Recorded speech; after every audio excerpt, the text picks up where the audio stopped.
할렐루야. 예수 믿어 구원받고 기도하여 응답받고 또 말씀에 순종하여 복과 은혜 누리는 이와의 복덩이들 되시기를 축복합니다. 구약에는 모세 오경이 있습니다. 그리고 마태복음에는 5가지 설교 봉우리가 있다고 했죠. 장난감 중에 동그랗게 생겨서 해적 통아저씨가 있습니다. 거기에 이렇게 화살표 같은 창을 하나씩 툭 찌르면 어떤 데는 그 위에 해적 통아저씨가 가만히 있는데 어딘가를 확 찌르면 턱 하고 튀어나오는 해적 통아저씨가 있습니다. 작은 코를 꼽고 꼽는데 정확하게 한 군데를 딱 꼽으면 해적 통아저씨가 툭 튀어나오잖아요. 마태복음도 마찬가지입니다. 어딘가를 찌르는데 5, 6장, 7장을 5장, 6장, 7장을 툭 찌르면 뭐가 튀어나오죠? 산상수훈이 튀어나오고요. 10장을 콕 찌르면 제자도가 튀어나오고요. 13장을 콕 찌르면 오늘 읽은 천국 비유가 툭 튀어나오고요. 18장을 콕 찌르면 교회론이 튀어나오고 23장과 24장을 콕 찌르면 종말의 때에 일어날 일이 콕 튀어나옵니다. 네, 날마다 새로우니 감사합니다. 또 하고 또 하니까 저도 할 맛이 나잖아요.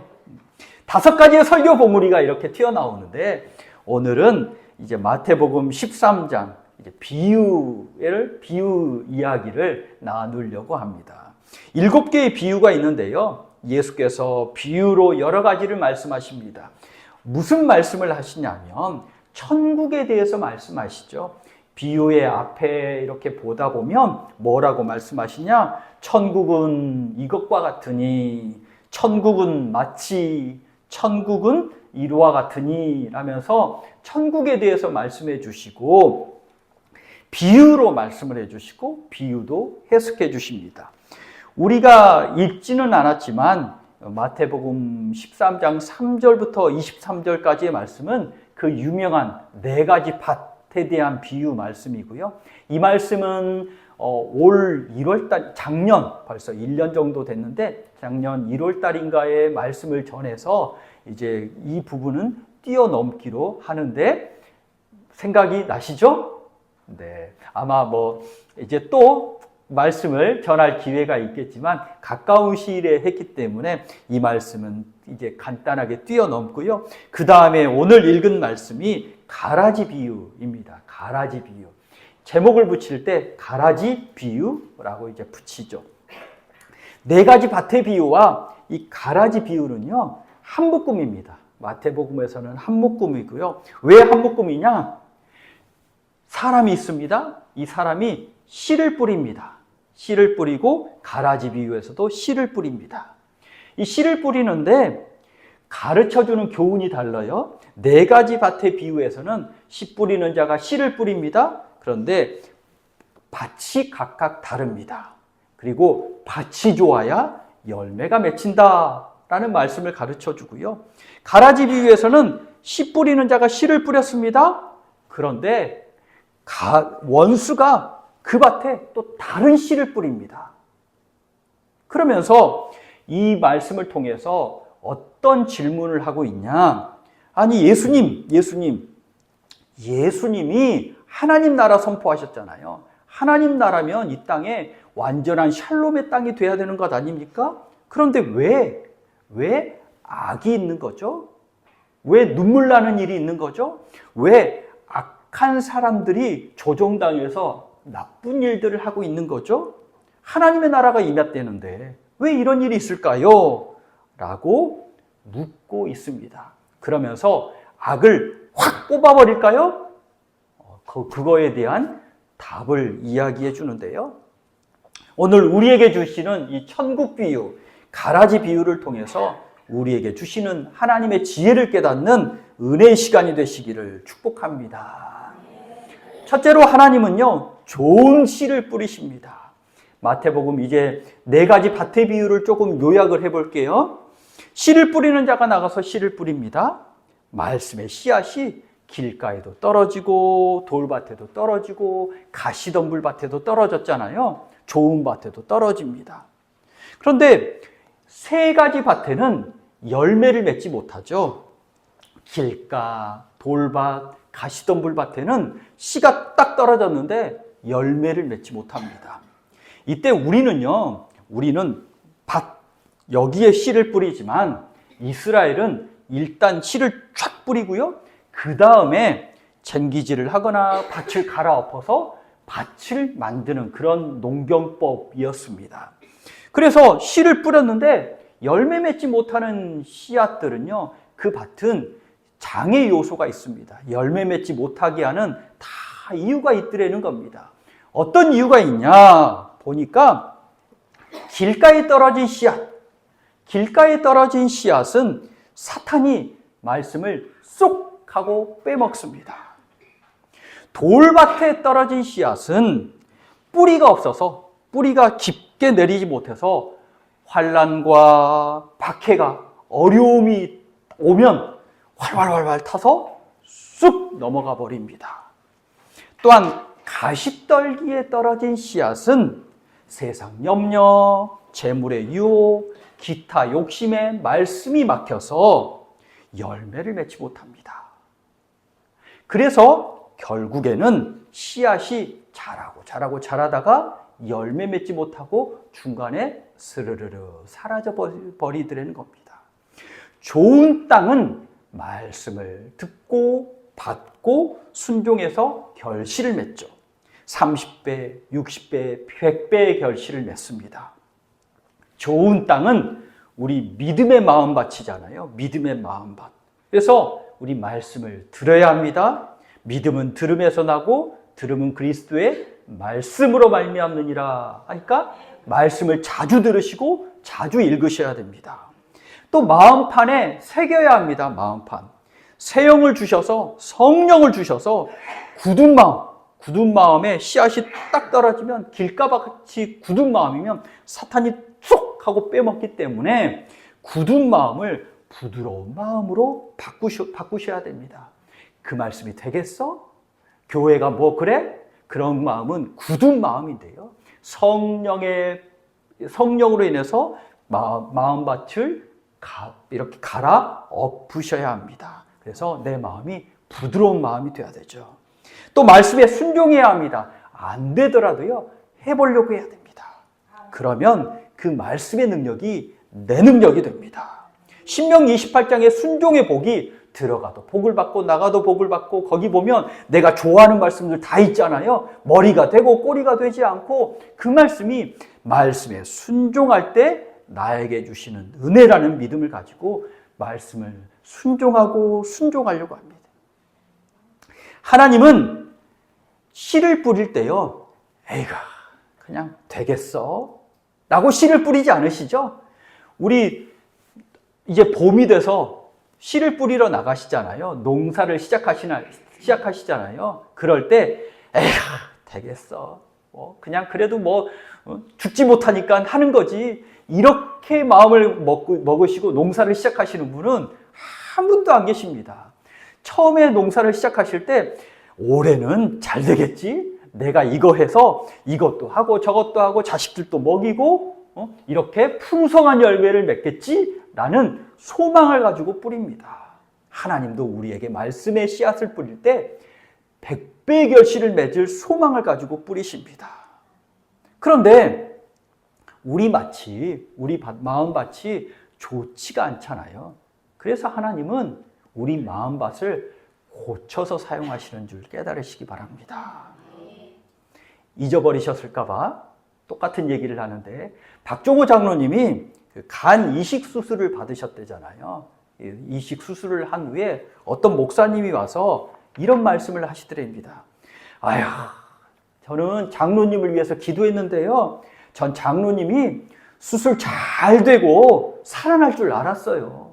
이 간 이식 수술이 보통 수술입니까? 죽는 확률이 더 많은데 저는 장로님이 살아날 줄 알았어요. 왜냐하면 나도요, 아끼는 물건이 있어요. 아끼는 물건이 있는데 그 물건이 고장나면 그냥 획 버리는 게 아니라 나도 고쳤어요. 하나님이 장로님을 귀하게 아끼니까 고쳐 쓰실 줄 믿었어요. 하나님이 우리도 귀하게 여기셔서 나를 고쳐 쓰시는 줄 깨달으시기 바랍니다. 마음밭을 갈아엎어 주시고 말씀이 잘 자라도록 해주시고 그래서 30배, 60배, 100배의 열매를 맺는 믿음의 사람들이 되시기를 간절히 축복합니다. 둘째로는요, 마귀가 가라지를 뿌립니다. 원수가 가라지를 뿌립니다. 씨 뿌리는 자가 씨를 뿌렸습니다. 좋은 말씀의 씨앗을 뿌렸습니다. 밭에서 밀이 무럭무럭 자라나고 있습니다. 햇볕을 잘 받고 자랍니다. 그런데 종들이 그 밭에 가서 자세히 보니 아니 그 옆에 처음에는 몰랐는데 가라지도 나고 있는 겁니다. 이때 가라지란 완전히 밀과는 다른 종자입니다. 종자가 달라요. 종자가 다른 겁니다. 가라지는 독보리라는 종자가 완전히 다른 것들이 자라고 있는데요. 처음에는 이 알곡과 가라지가 서로 비슷해서 구분이 잘 안 되는 거예요. 그런데 추수 때가 되면 알곡은 이렇게 자라다가 알곡이 맺히니까 고개가 푹 떨어지는데 성령에 충만한 사람은 성령의 능력으로 고개가 푹 떨어져서 겸손이 되는데 가라지는 알곡이 없으니까 계속 고개를 뻣뻣하게 들고 있어서 아 이게 가라지구나 하고 알게 되는 겁니다. 종이 주인에게 묻습니다. 아니 주인님 주인께서는 분명히 좋은 씨를 뿌리지 않으셨습니까? 근데 이 가라지는 어디서 온 거예요? 확 뽑아버릴까요? 라고 두 개를 묻는 거죠. 주인이 이렇게 대답하죠. 원수가 그 밭에 내가 좋은 씨를 뿌린 후에 원수가 밤에 몰래 거기다 가라지 씨를 뿌렸구나. 그런데 확 뽑아버릴까요? 라는 말에는요, 뭐라고 말씀하시죠? 가만두어라. 가라지 뽑다가 씨까지 뽑을까 두려우니 가만둬라. 추수 때에 다 정리할 거다. 가라지는 가라지입니다. 가라지는 가라지예요. 알곡과 가라지는요, 종자가 완전히 다릅니다. 원수가 씨 뿌리는 사람의 좋은 씨 망치려고 의도적으로 뿌린 거고요. 계획적으로 가라지를 뿌린 거고요.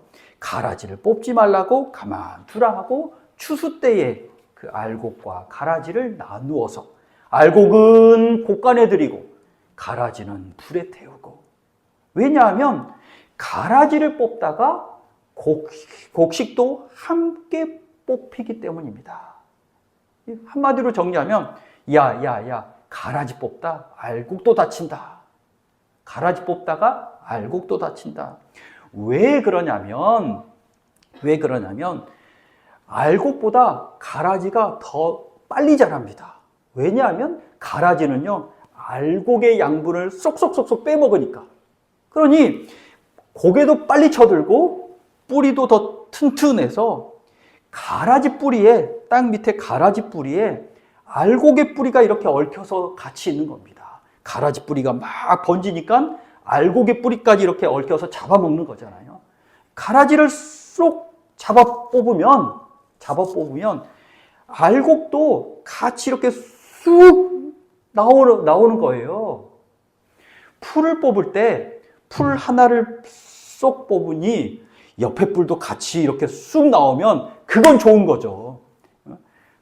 한 벌에 힘만 들이니 옆에 뿔까지 쏙 빠져나오니까 좋은 거지만 가라지를 뽑으려다가 보니 알곡까지 원하지 않던 알곡까지 쑥 나오니 이거 될 일입니까? 가라지 뽑다가 알곡 다칠라. 그래서 놔두라는 겁니다. 이 정도 말씀을 드리면 우리 생각에 혹시 내가 가라지 아니야? 라고 생각이 드실 수 있습니다. 그런데 계속 제가 강조하고 있잖아요. 종자가 다르다고. 알곡은 알곡이고 가라지는 가라지라고.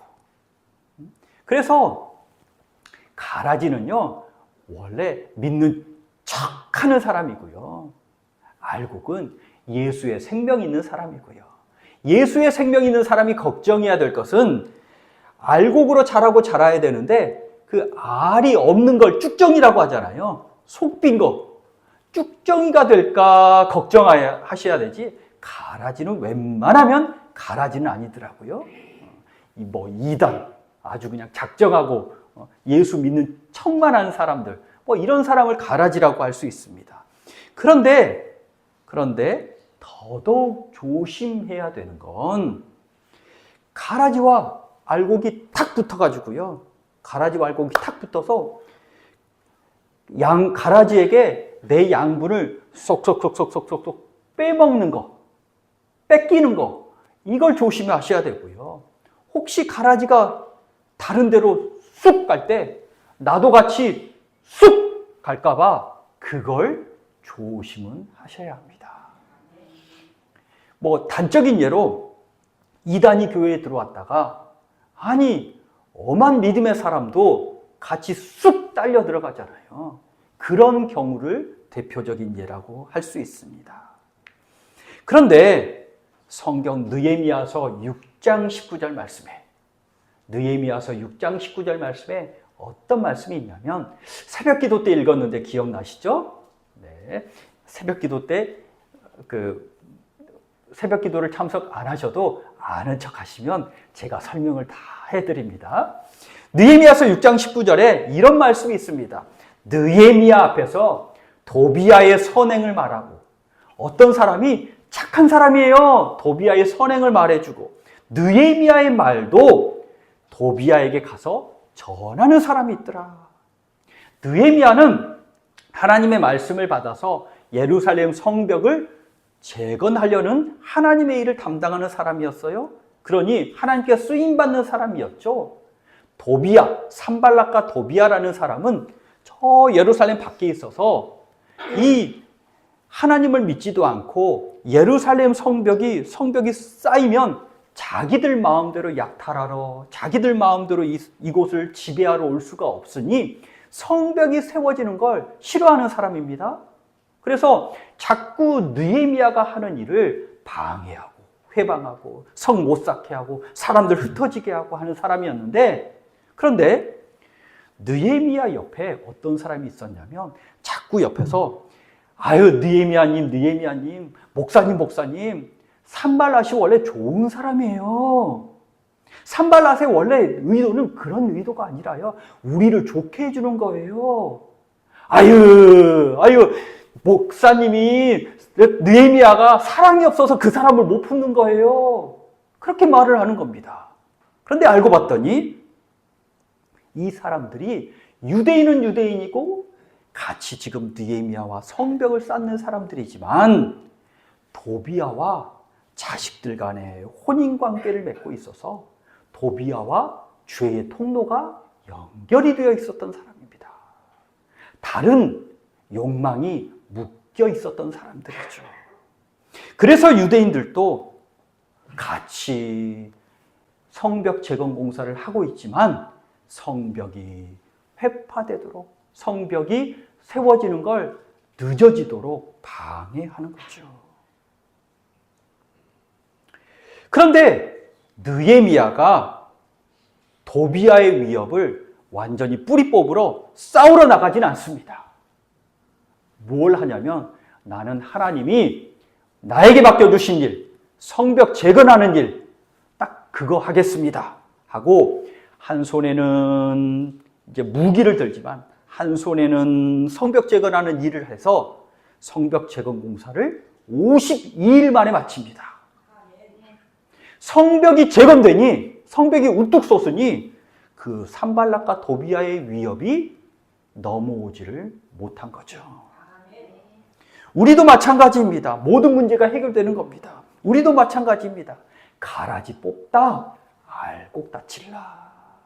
저 사람과 싸우다가 우리 함께 일하고 있는 사람도 자꾸 산발랏이 좋은 사람이에요, 도비야가 좋은 사람이에요, 왜 그래요 하면서 저쪽으로 갈라.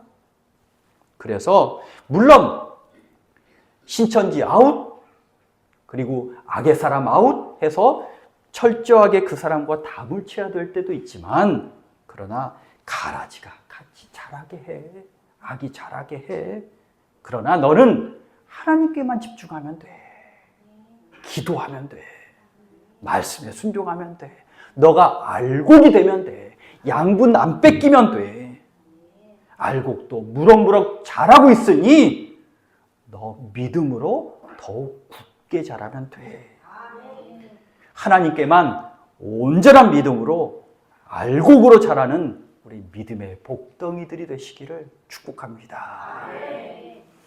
셋째로는요, 심판의 때가 있습니다. 심판의 때가. 이 구절은요, 마태복음 13장 40절부터 43절까지 말씀은요, 성서학자인 예레미야가 뭐라고 하냐면 작은 종말장이다 라고 말을 합니다. 작은 종말장, 마지막 심판에 대해서 압축해 놓은 장이다 말하는데요. 이 종말장을 생각할 때 우리 무섭잖아요. 그런데 무서움으로 말씀을 대하지 마시고요. 이렇게 생각해 보시면 됩니다. 답만 딱 말하면 종말장을 대할 때는 오늘 잘 살라고 주신 말씀이구나 라고 생각하면 돼요. 왜냐하면 이렇게 생각해 보세요. 우리 어디 인스타나 어디 광고나 이런 데 보면 그 죽을 때 후회하는 10가지 이런 구절들이 있습니다. 그래서 가족에게 잘할 걸 이런 말 이런 구절들이 있잖아요. 그런데 잘 생각해 보세요. 이런 교훈은요, 당장 살 날이 얼마 안 남으신 그런 분에게 필요한 말은 아니에요. 그렇죠? 그 말은 무슨 말이에요? 앞으로 살아갈 날이 많은 젊은 사람들, 앞으로 살아갈 날이 많은 분들은 이 교훈을 받아서 그렇게 하지 마세요. 그런 후회할 삶을 살지 마세요. 라는 말이잖아요. 그러니 이게 살 사람에게 주는 교훈인 거죠. 종말도 마찬가지입니다. 그때가 있으니 너희 지금 복되게 살아야 해 라고 주시는 교훈인 줄 깨달으시기 바랍니다. 그래서 오늘 말씀도 내가 살 날이 많은 나에게 주시는 교훈의 말씀이구나 라는 거죠. 원수가 가라지를 뿌립니다. 세상 끝날에 뽑혀서 불에 타버립니다. 그런데 이 세상에서 가라지는 어떤 사람인지 41절에 말씀을 해줍니다. 41절 한 목소리로 41절, 42절 말씀 한 목소리로 한번 읽어볼까요?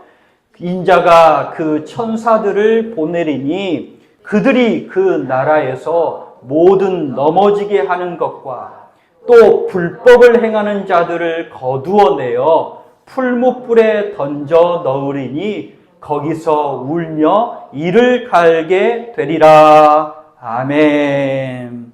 자, 가라지가 어떤 사람인지 말씀해 주는데 41절에 보니까 모든 넘어지게 하는 것, 실족해 하는 사람, 그리고 불법을 행하는 사람, 하나님의 말씀을 아주 의도적으로 작정하고 거역하는 사람, 이 사람들이 가라지다라고 말합니다. 마태복음은요, 특별히 하나님은 사람을 넘어지게 하고 실족하게 하는 것을 아주 큰 죄로 여깁니다. 넘어지게 하고 실족하는 거 우리도 가끔 찔리긴 해요. 저도 화를 퍽 내가지고 다른 사람 마음을 상처 입히는 그런 경우도 많기 때문에 이 말씀 앞에서는 가끔 뜨끔뜨끔 찔리긴 해요. 그런데 하나님 엄밀히 말해서 이 말씀을 보면 넘어지게 하는 것, 실족해 하는 것, 불법을 행하는 것, 이거는요, 화를 버럭 내가지고 사람 마음 상처 주는 거, 이런 걸 말하는 게 아니라 작정하고 의도적으로 작심하고 잘못된 가르침을, 잘못된 말을, 잘못된 정보를, 사람들의 욕망을 불러일으켜서 하나님을 거역하게 하는 일들을 속삭이고 심어주는 것들을 말하는 겁니다. 그래서 물론 그것도 버럭해서 하는 그것도 점점 더 줄어야겠지만 엄밀하게 말해서 이 말씀은요, 사람의 욕망을 불어일으켜서 하나님을 거역하게 하고 결국에는 자신의 인생도 낭패로, 그리고 다른 사람도 같이 낭패를 당하게 해서 죽음의 향기가, 죽음의 냄새가 진동하는 그런 곳을 만드는 사람, 하나님은 결코 좋아하지 않으십니다. 그래서 마태복음 18장 7절 말씀에 실족하게 하는 일이 없을 수는 없으나 실족하게 하는 그 사람에게는 화가 있도다 라면서 아주 그 섬뜩하게 연자맷돌 이야기를 하면서 경고를 하십니다. 우리도 하나님 말씀이 아닌 것을 하나님 말씀인 양, 또 다른 사람을 위하는 양 하면서 그 나쁜 것들을 전하는 일들을 삼가해야 하는 줄 깨달으시기 바랍니다. 그게 그냥 쉽게 하는 얘기야 라고 생각할지 모르지만 하나님은 그것을 다 헤아려 알고 계셔서 그것을 정리하실 때가 있다는 겁니다. 마지막 때, 심판의 때가 온다는 거죠. 이 심판의 때를 말씀하시는 이유는 오늘 잘 살라고 하시는 말씀이잖아요. 하나님이 다 헤아리고 계신다는 거죠. 그때는 알곡은 알곡으로 천국에 들이시고 가라지는 가라지로 모아서 불에 태워버린다. 42절, 43절 말씀을 한번 같이 읽겠습니다. 풀무불에 던져 넣으리니 거기서 울며 이를 갈게 되리라. 그때의 의인들은 자기의 아버지 나라에서 해와 같이 빛나리라. 귀 있는 자는 들으라. 아멘. 지옥불이 지옥에만 있는 건 아니잖아요. 그렇죠? 우리 살아보면서 이건 너무너무 힘들어. 이건 세상 사는 게 이렇게 힘들 수가? 지옥불을 경험하고 사시는 경우도 많잖아요. 우리가 살아가는 현실에서도 이 지옥불이 믿음을 삼키려고 할 때가 얼마나 많으십니까? 다니엘의 세 친구 사드락, 메삭, 아벳느고가 하나님만 믿고 있었습니다. 하나님을 믿지 않는 바벨론의 한 중앙에서 금신상에게 절하지 않고 하나님만 믿고 있죠. 풀무불을 7배나 뜨겁게 합니다. 아니, 풀무불을 7배나 뜨겁게 하면 도대체 얼마나 뜨거운 걸까요? 그 속에 사드락과 메삭과 아벳느고를 집어넣습니다. 그런데 사람들이 보니까 그 사이에 분명히 우리는 3사람을 집어넣는데 4사람이 오락가락 움직이는 겁니다. 그 4번째 사람은 하나님의 아들 같더라. 예수 그리스도께서 그 뜨거운 풀무불 가운데서 그들을 품에 안으시고 보호해 주시는 거죠.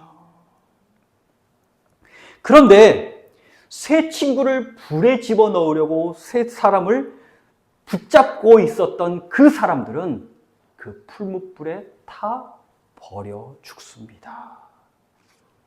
그 어떤 뜨거운 환난도, 그 어떤 뜨거운 어려움도, 마지막 지옥불도 결코 예수 그리스도를 믿는 우리 믿음을 없앨 수는 없는 줄 깨달으시기 바랍니다. 우리 믿음은 정금같이 나옵니다. 정금이 반짝반짝 빛나잖아요. 예수 그리스도를 믿는 의인의 얼굴, 의인의 영혼은 반짝반짝 빛납니다.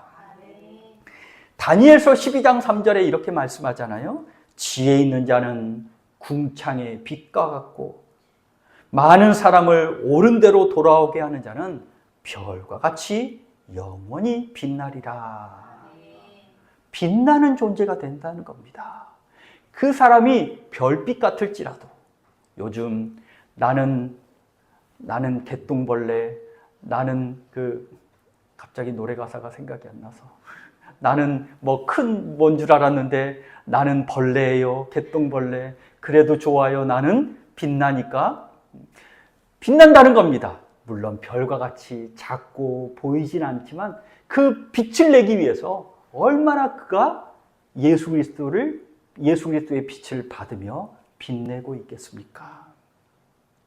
모세도 하나님이 지나가는 뒷모습을 보고 그 잠깐 봤는데도 얼굴에 빛이 납니다. 이 빛은 하나님의 영광의 빛이잖아요. 우리 믿는 사람들에게 어떤 환경 가운데서도 예수 그리스도를 믿는 믿음의 빛이 반짝반짝 빛나고 있음을 깨달으시기 바랍니다.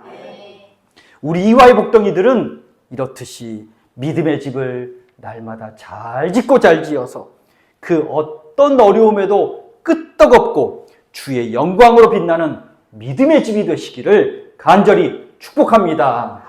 기도하겠습니다. 하나님 감사합니다. 세상은 우리에게 양분을 빼앗으려고 하고 우리를 쓰러뜨리려고 하지만 예수 그리스도를 믿는 우리는 하나님 안에서 복되고 점점 잘 자라서 마침내는 알곡의 열매를 맺게 하시는 줄 믿습니다. 지혜 있게 하셔서 가라지에게 세상 것에게 내 양분을 빼앗기지 않도록 도와주시고 또한 마침내 어떤 환경에서도 믿음의 빛을 드러내는 그리스도인 되게 하여 주시옵소서. 어렵다 환난 가운데 있다 너무 낙심하지 말게 하여 주시고 나와 동행하여 주셔서 그 어떤 어려움이라도 그 어떤 불 가운데서라도 나를 품에 안으시고 지키시고 보호하시는 하나님의 은혜를 믿고 의지하며 누리며 거뜬히 나오게 하여 주옵소서. 예수 그리스도의 이름으로 기도하옵나이다. 아멘.